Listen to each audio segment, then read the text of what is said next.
Hello and welcome to the 6th episode of the Huntington Wiffle League podcast. I'm your host, Josh Smith, with my co-host, Greg Sowers. With us in studio is producer, Jeremy Litton. Jeremy Litton, in the box with us. We got a good show for you today. Special guest, James Clagg of the Maroon squad, 2013 reigning champions. Yo, yo, yo.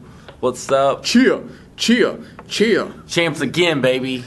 2K14 sign, cheer.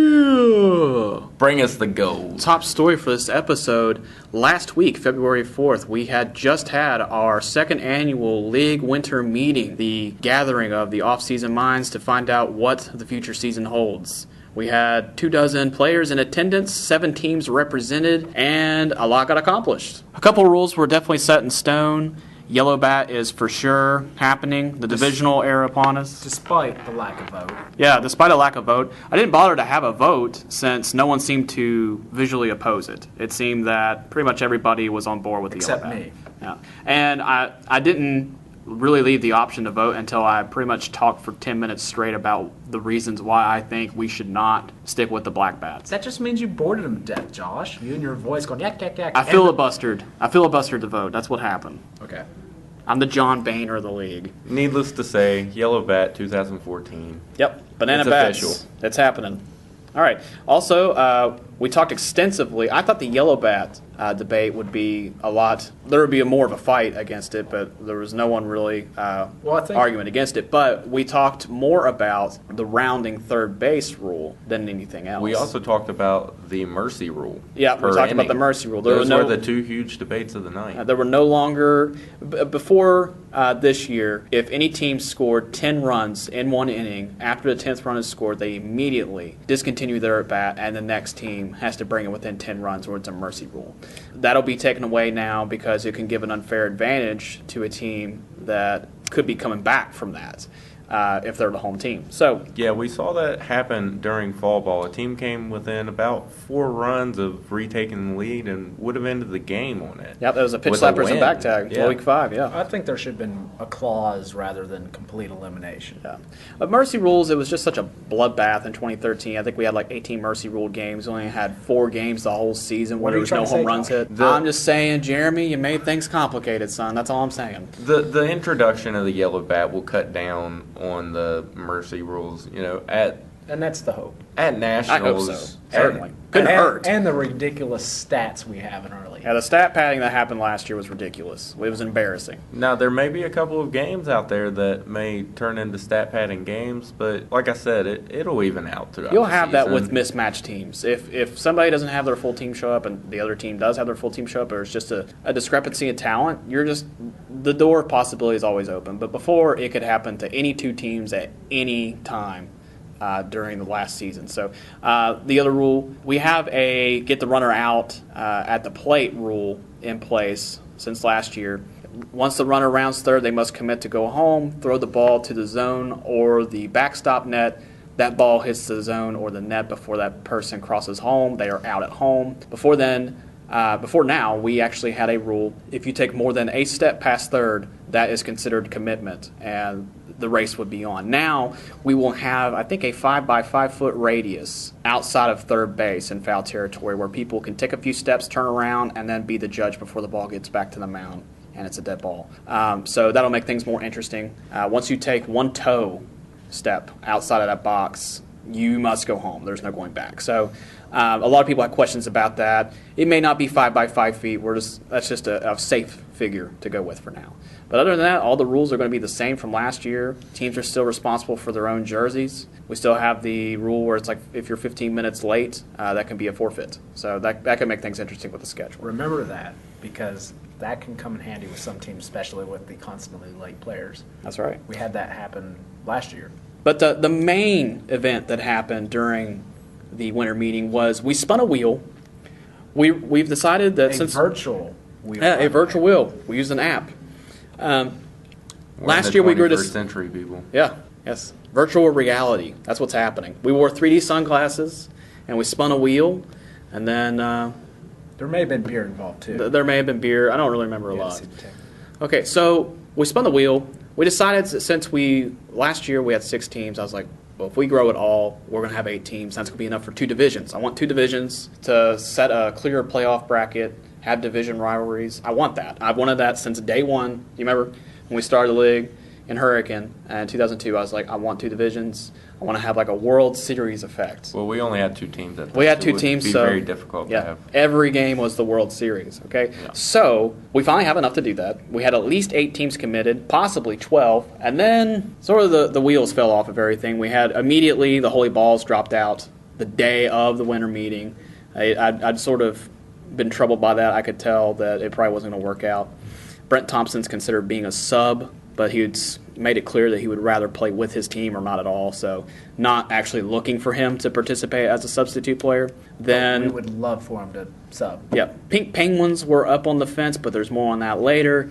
Master Batters will not be returning, which is unfortunate because of Jeff Kim and Russell Dunno, probably the best pitchers from fall ball that I can recall, and they definitely would have made the season a lot more interesting, given that we had to switch to yellow bats. But we had 7 of the 10 assumed teams show up, and we set the divisions, the River City and the Jewel City. Greg, would you care to tell us who ended up where? Let's go with River City. That's going to be headed off by the regular season champions last year, Maroon squad. Second is the Pink Penguins. Third was Breaking Balls, followed by the Honey Badgers and Go Jackie Go. Okay, and who was in Jewel City? Josh, that would be Team Bag Tag.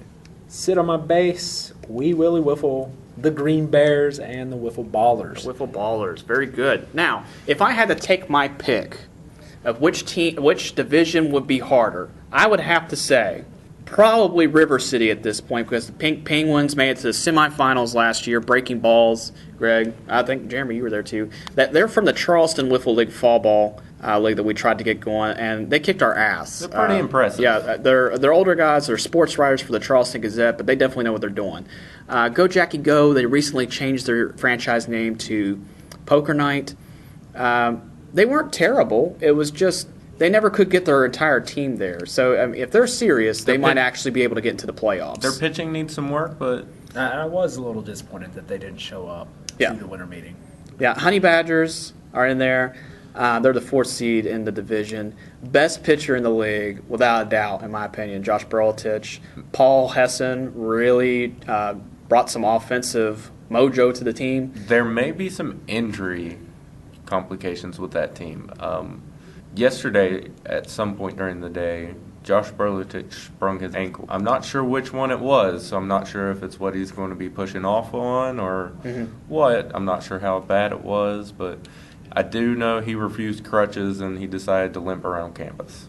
He'll be fine. Salt tablet. Take a salt tablet, Josh. Salt tablet. They solve everything. It looks like we have some breaking news. I just received a message from Brian Ball. He's a member of Team Bag Tag. Bag Tag is now claiming to have filled their 6th roster spot with Brian Ball's dad. He's already signed the waiver, and he's ready to pay his money. So it sounds like Bag Tag is officially ready to make a run at the championship with a full roster. What are your thoughts on this, guys? There's some injury difficulties there. Their captain injured his knee skiing. I don't know how well he's going to do this year. We do know from experience with the Honey Badgers, knee injuries will affect you getting to base, and with the yellow bat, things aren't going to be going over the fence. But I counterpoint that. If they put on a brace, that could be like the power brace, and they just kick everyone's ass. They have some issues with their pitching. They're not very deep at pitcher. Well, I do too, but that's what she said. That's hearsay. Yeah, but they signed Ryan Blatt during the winter meeting, Zach's brother, and he was a high school pitcher and power hitter. That and Brian Ball did pitch the 1 week he was there during fall ball. It does not translate into wiffle ball greatness, the pitching. Yeah. Well, at least they have somebody that has pitched something. We're so used to seeing teams with people that have had like no baseball experience. The delivery is completely different. No, it's a different ball game. Well, if you're an experienced baseball pitcher, I think all it is just adjustment. You're just tweaking the way you want to do it. Sometimes habits are hard to break. I'll agree with especially in your pitching motion. But that is breaking news that we have. Now back to our regular top story about the winter meeting. We've had some turbulence with some franchises, none more turbulent than the Pink Penguins. Trey Hathaway, Thelmer Dameron, Ryan Miller, Brad Copen, and Paul Smith Jr. all met this past Saturday after the winter meeting to determine the fate of the franchise, and it was decided that pretty much no one except Trey Hathaway was going to be able to play, so they decided to disband.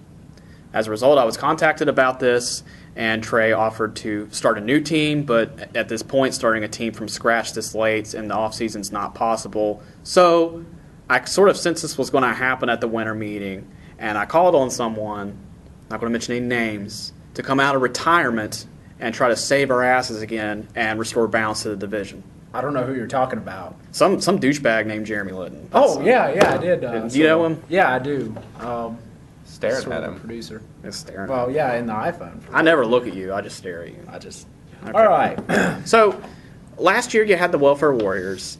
But let's just go all the way back to the beginning just for a second, okay? The inaugural season of 2012, we just had two-man teams.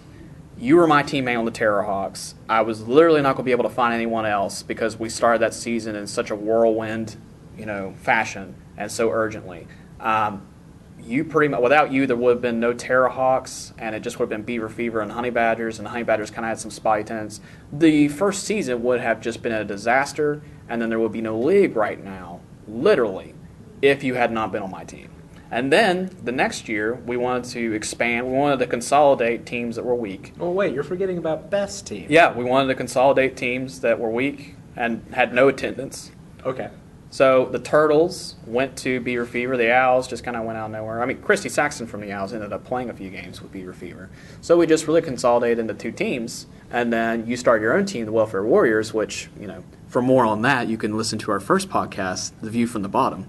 But then you had started the Welfare Warriors, which had its ups and downs, mostly downs. But you did have a franchise start to finish. You came to the playoffs. You took it like a champ. Then you said, Josh, I don't want to play anymore. I just want to be part of the overhead. I want to be part of the empire. So I said, okay, Jeremy, Darth Jeremy, you may be the producer of the podcast, and you can help us with camera equipment and setting up and tearing down. Sound like a fair deal? You said, I would love that so much. And I said, oh, that's so great that you would love that so much. So I'm not sure if those are the exact words, but something like that. I have it written down. It was a transcript. So, I must once again ask too much of you, Jeremy.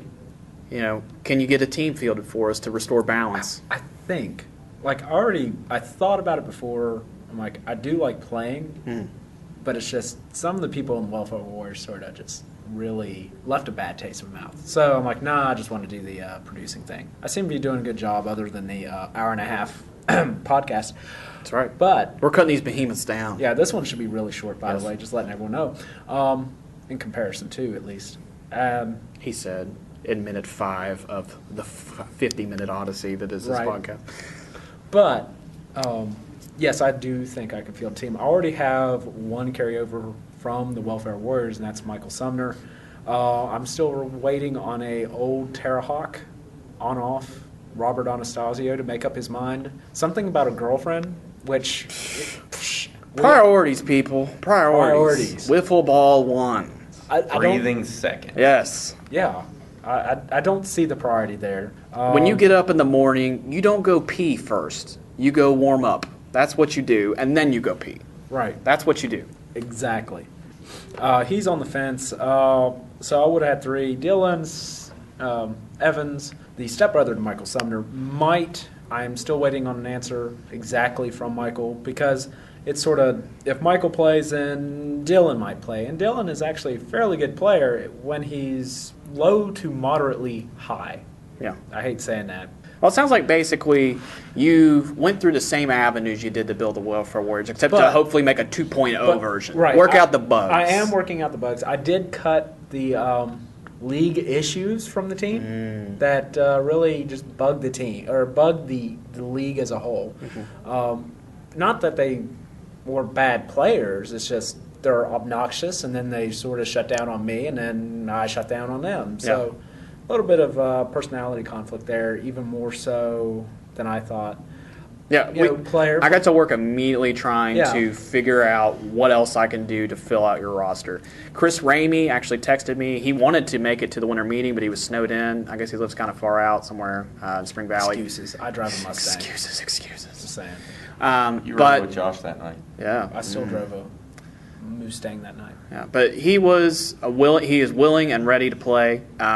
He was a member on your team last year. Then, because of some of the league issues directly stemming from your franchise last year, he was traded to Beaver Fever, but he is still willing to play. And we didn't really get a chance to see so much about his talent level because by halfway through the season, he was out the rest of the year because of a back injury. What really scares me about having him back, Yeah. it isn't that he's a bad player. We don't know. It isn't. He seemed From okay. the little bit I've seen, he seemed all right. Yeah. He was with a bad crew at the start, and then he got with a better crew, and then got injured. Yeah. One thing I can say about Ramey for sure is he knows how to take a walk. That's something that is becoming more and more valuable in an offensive player. So another thing I'd like to say about him, he is willing to do what it takes to improve. He's always wanting to learn. Yep. He was always very inquisitive. He's very agreeable, very easy to get along with guy. Unless you stick him with Jeremy, some of the welfare. Yeah, boards. well, Jeremy, I'd like to throw this out there. I've got 2 contracts from my former team. Okay. I'm looking to move them. Are they Latino? Because you know how I like my Puerto Rican and Dominican players. There's some color behind them. I'm not sure what color. Could be Latino. Could not be, racist at all. But I've got 2 contracts I'm looking to move. Zach Daniels, Mikey Saxon. What do you think? None of those end in Ramirez. What do you think? I tell you what. If this You helps, take them, I switch fat bastards into gordos bastardos. You could be a Spanish-sounding team. Spanish fat bastards. You know, I'll take them. You just make it a You fat want it? pinata. Do you want them? I will take them. Okay. They Sounds are like you yours. got a full roster. You got Zach Daniels, a great hitter, good defenseman, just a smart ball player. And you got Mikey Saxton. He's hard to peg when he's running the bases. He's a decent hitter when he's not Well, that's swinging because away. He's the size of a hobbit. No. And he does have pitching experience. Both of those true. players do have pitching experience because of the do. first year with the Terps. Well, Zach actually filled in for the Welfare Warriors That's right. after the falling. Yeah. So, I mean, that puts you at yourself, Jeremy Litton, Michael Sumner, Chris Ramey, possibly Trey Hathaway, also known as Dub from the Pink Penguins. Thelmer said he was willing to play as much as he can, but where he's a police officer now, his schedule's kind of in the middle of nowhere. Right. And then you have possibly Robert Anastasio, which may or may not pan out. I doubt he That's a pans long out. drive. And then you have 2 fairly dependable players. Zach Daniels, he normally is injured in the spring. I don't know what the boy does. He just gets so excited when the sun He's a starts hard staying out worker. longer. Yeah. He Well, works good hard player. in I the think he said it offseason. with excited. Mikey has learned from the best. Mikey, he's a good player. He's learned from the best. He played for the Green Bears in the old league. Had his own experience with his own team, and then he played on your team last year, Greg. He is itching to pitch. Yep. I can tell you that. And your team needs pitchers. Trey, Right. if he doesn't show up, if he does show up, that's your number 1 pitcher. Easy. Right. And Sumner, he would have done well last year if he actually had an outfield to back him up, which he didn't last year Yeah, if because he had a people were team to picking back him. grass and texting in the background. So, he actually could have had close to a 500 record if you guys would have had outfield. I'm just going to say it. And then you have Mikey and Zach that can also pitch. They can get the ball to the zone. They hopefully won't walk people. You'll get something out of their offense and then see what happens. My biggest thing is if I'm team captain, hopefully some of the things I try to call, they follow. But I think you'll have more agreeable teammates this time around. Hopefully. Everyone has a common goal. They want to win. And Victory is life. Yes. # victory is life. Now, and when you have that, you'll actually get some victories from time to time. So that's the main takeaway. That's been the explosive deal on the hot stove this offseason. This has been the most active offseason probably in the country, save a few leagues. Definitely as a league. We've never had this much activity in the offseason. Ever since fall ball ended, it's just been an explosion of transactions. Teams definitely in or out. Teams consolidating together, such as Terrahawks and Beaver Fever. That's a huge consolidation, and it's going to turn out well for us. I think we have the deepest pitching rotation in the league, without a doubt. We have 4 people that can pitch. Reigning strikeout king. Yeah, reigning strikeout king and 2 Former Cy Wiffle winner. Former home run king. And Jeremy and I, we can We can field pretty well. Who's Jeremy? He plays on a different team. Andrew and I. Thanks. We have a good rookie cast. Mike McCoy, he's coming along. It's a good pick. Okay. That it is. Yeah.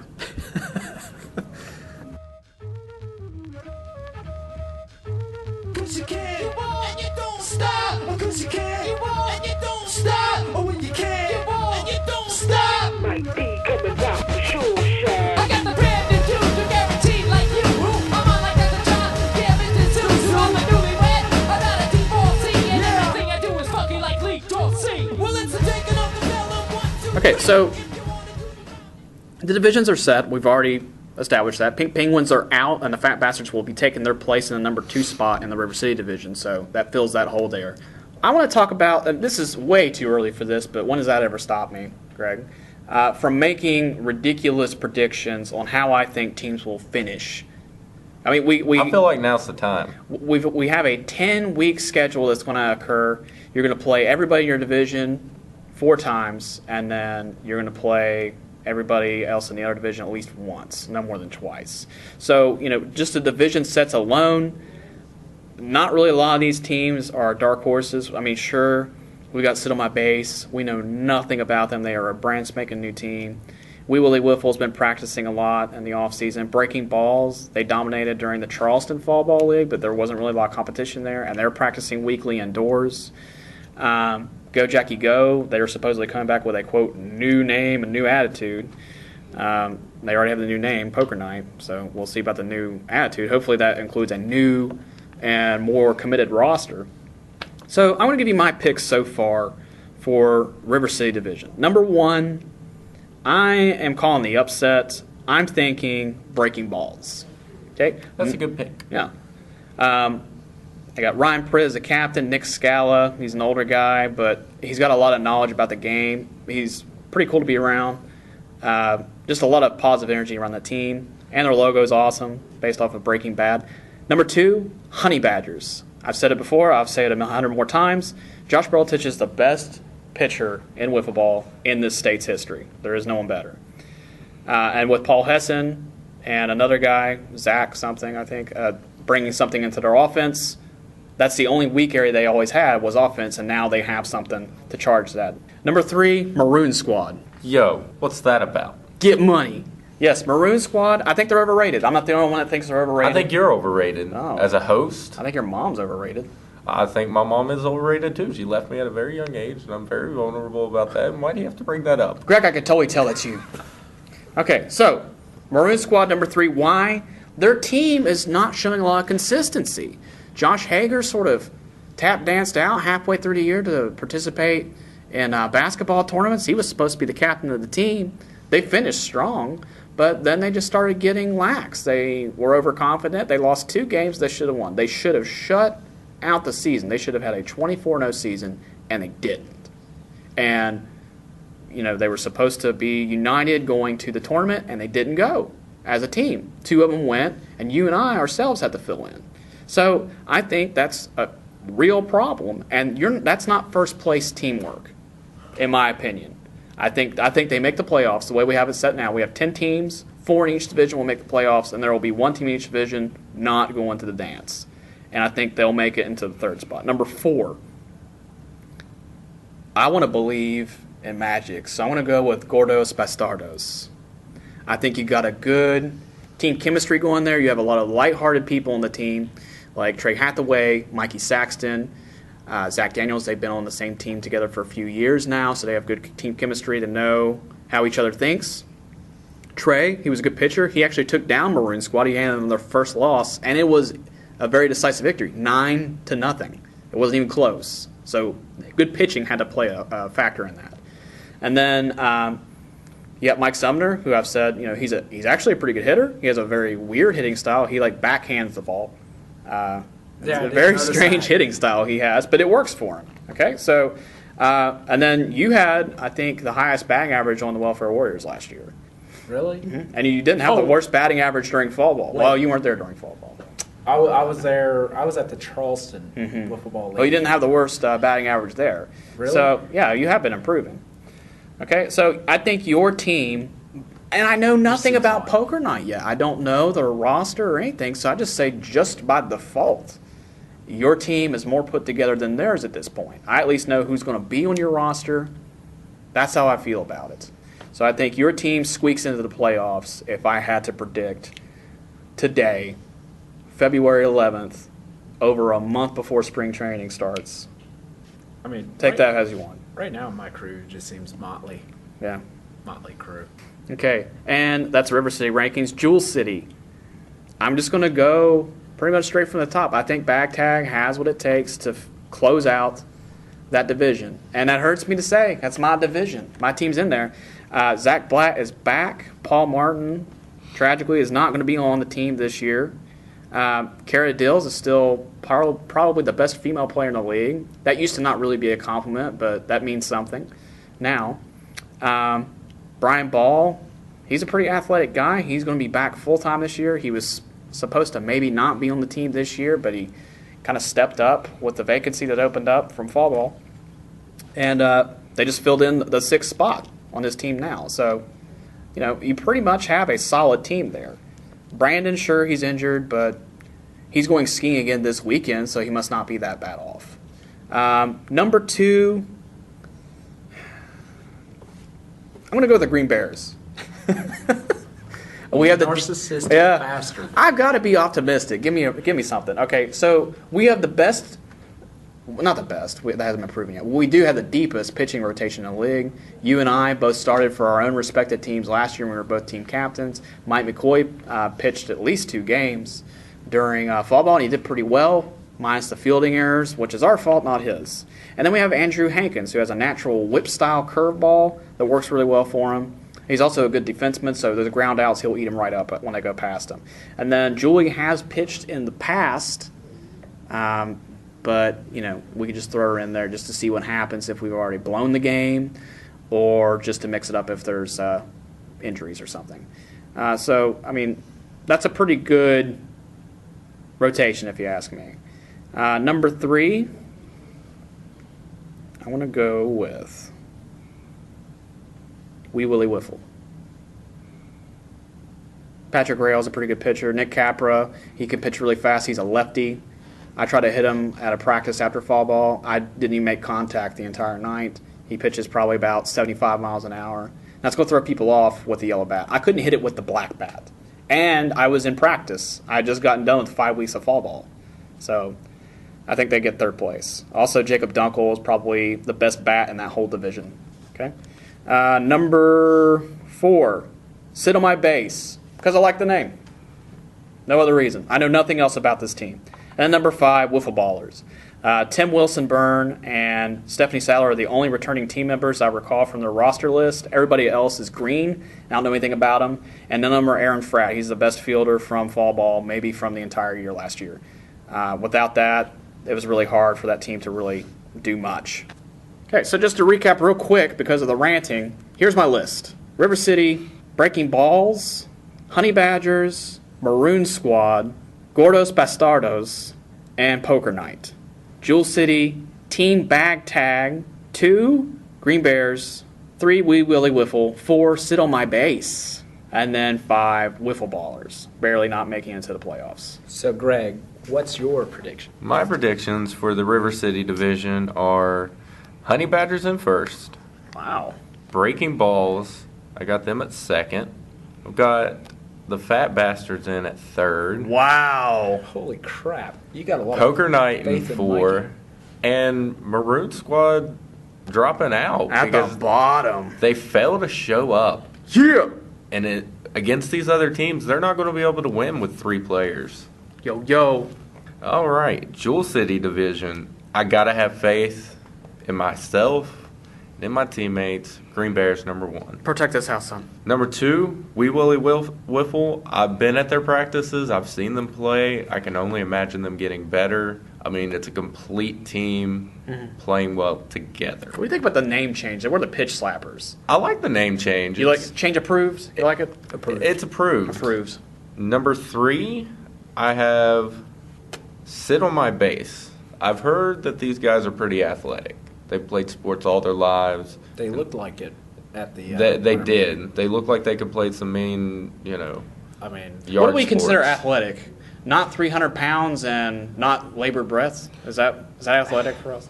I mean, they don't look like they would win the eating championship. They look like they would actually win a wiffle ball. If your Or main softball. if your main workout of the day is not pushing your sunglasses, Plus- pushing your glasses up your nose, then you're athletic. No, Plus- I think these guys have probably played some, Some of them did mention they played softball. Yeah, softball around So their time. So, number 4, I have team bag tag. I just think they're overrated. Ouch. I Wow. think they're overrated. And Did you number get a bag tag once? Is that what it is? number Name? number Scar. 5. No, I didn't. Mikey did. Number 5, I have wiffle ballers. We just don't know enough about them. Coming back, they had a pretty good team in fall ball. They fell off late. Yeah. They had a hot start, fell off at the end. Find a way to smooth out those edges, and they will definitely make the playoffs. But Jeremy, how about your picks? Well, I'm just going to tell you right now, my picks are basically off the name and what I know, considering I wasn't there for Huntington Wiffle Fall Ball. I was stuck in Charleston. Just letting you know. It was an ill-begotten attempt. We shouldn't have bothered. Yeah. We did get a team from it. We That's all did, that so it matters. wasn't a Breaking wasted balls. effort. So, I mean, in my division, I think it'll come down to Breaking Balls at number 1, Honey Badgers at 2, Maroon Squad at number 3 if they show and it's the same team. And I think that's close. 1, 2, and 3 there could very well be in any order. in any order, really, because they're all very good. I don't know enough about Go Jackie Go to make any determinations, and so my team, I don't know enough about them really yet. Yeah, we have Sumner, who's a good pitcher that didn't have the backfield last year, or the outfield. I'm a former football player. We had him. Mikey and Zach are sort of wild cards for me because you never know. For all I know is they had a growth spurt, and now they're clumsier than crap. Actually, we practiced with Mikey, and he hit just about everything we threw at him. Okay. Yeah, he's practiced quite a bit. Okay. Okay, Well, so we should you be have fine. Go Jackie Go in 5th? It's a toss-up. I mean, my list would look like a compressed pancake Yeah. for number 1, and then flip-flop, because I just don't know. Well, let me ask you right now. Blank, gordos, bastardos, do you make the playoffs? Are you willing to do whatever it takes to ensure your team makes You the playoffs? want to talk about playoffs. It's the winter. We just got out of the winter meeting, Josh. Playoffs? You got to have that far sight, man. Do you see yourself in the playoffs? Not at this point. Not at this point. I think I could, once I see the team together, I'll have a better answer for you. Team chemistry is very important in Yeah. wiffle ball. Yeah. I think we could have done better as the Welfare Warriors than what we did. But I think because of Poor one on the attitude. cell phone, one that just completely ignored me, one that basically 2 out of 3 just didn't do very well. So I think this team will be a lot better to get along with. Okay. But because of the athletic skills, So getting along, They're better, I'm and just puts you not in a better sure. place Yeah. than what you were last year anyway. And Pitching. yeah, Pitching rotation. your team as it is now is far more athletic than the one Right. you had last year. Okay, so Jewel City, what do you got? Hit me. I will go Wiffle Ballers on top since y'all have Whoa! You just waffled on us. Wow. no faith in them Should be the whatsoever. waffle ballers Team Bag Tag for 2. for 2. Wee Willie Wiffle at 3. Sit on my base at number 4, and of course the Green Bears at number 5. I think you two are overrated. I think, yeah, you were team captains, and I think that former chemistry you had with your old teams will clash. We're You will best fall friends. apart. The chemistry will never disappear. We're like a smelly armpit. We got okay? into the Hall of Fame together. Yeah, we're Hall of Fame, son. 2-time. We put ourselves there, and we put an By the way, entire team there. hold on. What was that story you told me at Waffle House that you got in by default? Not by default. That's a lie. We earned it. Uh-huh. First Doing class. what? First class. We were first class. Default. First class, son. Lack of options. Wait, I'm just getting a message. It's from the general manager of the Green Bears. Let's put him on. Oh, it's the general manager and the assistant general manager of the Green Bears. Fuck you, Jeremy. All right, that was the general manager and the assistant general manager of the Green Bears franchise with their special message to Jeremy Litton on the heels of his preseason predictions on the Green Bears not making the playoffs. I think they're going to be the most horrible team in that division. Hold on, you want to know why I gave you Mikey and Zach? Young talent, son. Young talent. Why? Because Zach is injury prone and Mikey is 3 foot tall. Those two things do not equal out to grand players. Hey, in all I need to football. do is give Zach a knee brace, and he will be on fire. Basically, half of your Like the team is Honey Little Badgers. Rascals. That's what's happening with Like the your Honey Badgers, Zach will own. You should change your name With to a Little knee. Rascals. Little Rascals. Nah, The babysitters. Like the club. little wieners. There's $1. Anyway, Oh, it's $10. Okay, well, those are our rankings we have for right now. Time will tell if those were any based in any fact whatsoever. In April. Yeah, so in July, we'll take a look at these again and see who was right and who was wrong. We're probably all wrong, but we all can't be right, that's for sure. Ford, Cody, I'm a team racing, never quitting. So won't you listen?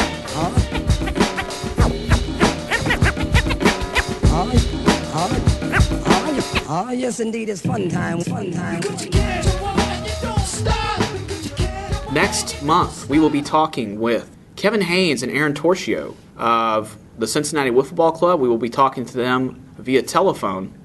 I don't really know what else to say about that. it'll be an interesting podcast. That'll be an interesting podcast. Full of technical errors, probably. But April, we do not have any guests lined up. So if you're a player in the league or from another league and you want to be on the program, we'll get to it. That's when the real podcast will be starting. We've never actually had a podcast episode during the active regular season or playoffs, so we'll have plenty, loads to talk about. That's all we have to discuss on this episode of the Huntington Wiffle League podcast. Signing off, I'm your host, Josh Smith, with my co-host Greg Sauer. and our producer. Jeremy Litton. We'll talk to you soon.